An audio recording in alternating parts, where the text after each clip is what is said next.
নদীর পাড়ে অচল অবস্থায় পড়ে আছে সারি সারি স্পিডবোট। একসময় যেখানে ছিল চালক ও যাত্রীদের ব্যস্ততা এবং নিয়মিত যাতায়াতের চাপ, সেখানে এখন নেমে এসেছে সম্পূর্ণ নীরবতা। সম্প্রতি তীব্র জ্বালানি সংকটের কারণে পাবনা থেকে ঢাকা যাতায়াতের অন্যতম রুট কাজিরহাট আরিচা নৌপথে স্পিডবোট চলাচল প্রায় স্থবির হয়ে পড়েছে। এর ফলে চরম দুর্ভোগে পড়েছেন যাত্রীরা। অল্প পরিসরে তেল দেয়, ওইভাবে আমরা যে যাত্রীর চাপ, ওই অর্ধেক যাত্রী পারাপার করতে পারতেছি না। দেখা যাচ্ছে যে আমাদের ইউনো মহোদয় যে তেল আমাদের ওই বাঘাবাড়ি ডিপো থেকে এনে দিচ্ছে, একদিন বা 2 দিন যদি আমরা চালাই শেষ হয়ে যায়। তেলটা পালি আমাদের বোটটা চলবে, যেমন যাত্রী আসা যাওয়া যাত্রী খারাপ থাকবে না, দ্রুত পার হতে পারলেও মানে ধরেন আসে এই পিছনে চলে এসেছেন দ্রুত পারার জন্য। ধরেন নদী বিরাট বড়, অনেক দূর, 16 মানে করেন যে 16 কিলো, এই নদী বোটে পার হওয়ার জন্য লোকজন ধরেন পিছ বোটে আসে। এখানে সমস্যার তেলটা হচ্ছে মেন, আমাদের যে পরিমাণ তেল খাই স্পিড বোটে অ্যাক্টিভেই 28 লিটার তেল খেয়ে ফেলে। যে পরিমাণ ডিপো থেকে তেল দেয় আমাদের পোষাচ্ছে না। এই তেলে একদিন চলাইলে আর বাকি চলাইতে পারতেছি না। সংশ্লিষ্টরা জানিয়েছেন, পাবনা থেকে ঢাকা যাতায়াতের সহজ ও সময় সাশ্রয়ী একটি পথ হল কাজিরহাট আরিচা নৌপথ। মাত্র 15 থেকে 20 মিনিটে যমুনা নদী পাড়ি দিয়ে 3.5 ঘন্টার মধ্যেই ঢাকা যাতায়াত করা যেত এই পথে।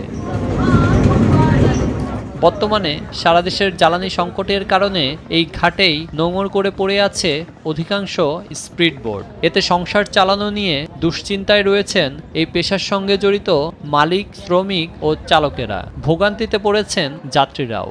দিনে তিন টিপ 4 টিপ মারতাম, তেল না পাওয়ার কারণে আমরা দিনে এখন 1 টিপ মারতে পারি, কোনোদিনও টিপ মারতে পারি না। যাত্রীরা দাঁড়ায় থাকে, আমরা তো এটাই আমাদের কর্মস্থল, টিপ না পারতে পারে আমাদের তো বেতন দেয় না। এখন মনে করেন যে চাচ্ছি যে আগে যেরকম পর্যাপ্ত পরিমাণ তেল পেতাম, সেটা হলে আমরা মনে করেন যে সেরকম ভাবে স্পিডবোট সার্ভিস দিতে পারবো। টিকিট কেটে এসে দেখি এখন বোট নাই, তেলের সংকটের কারণে বোট নাই পর্যাপ্ত পরিমাণ। অনেক লোক দেখেন এখানে দাঁড়ায় আছে, পর্যাপ্ত পরিমাণে বোট নাই, বোট ছাড়তে পারতেছে না তেলের সংকটের কারণে।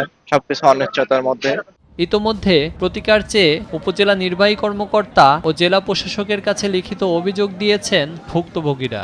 একই সঙ্গে জ্বালানি বরাদ্দ চেয়ে মন্ত্রণালয়ে চিঠি দিয়েছেন জেলা প্রশাসক। গতকালকে একটা চিঠি পেয়েছি ওনার কাছ থেকে, কাজিরহাট যে স্পিডবোট চলাচল যাত্রী পারাপারের জন্য ব্যবহৃত হয়, সেখানে প্রতিদিন সম্ভবত 1000 লিটারের বেশি তেলের প্রয়োজন হয়, যেটি আসলে আমাদের স্থানীয় পাম্পের যে পরিমাণ তেল তারা বরাদ্দ পায়, তাদের এটা সংকটের কারণে সব তেল সরবরাহ করতে তাদের সমস্যার সম্মুখীন হয়।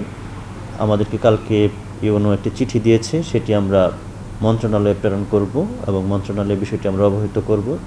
একদিকে কর্মহীন হয়ে পড়া শ্রমিকের অনিশ্চিত জীবন, অন্যদিকে চরম ভোগান্তিতে থাকা যাত্রীরা।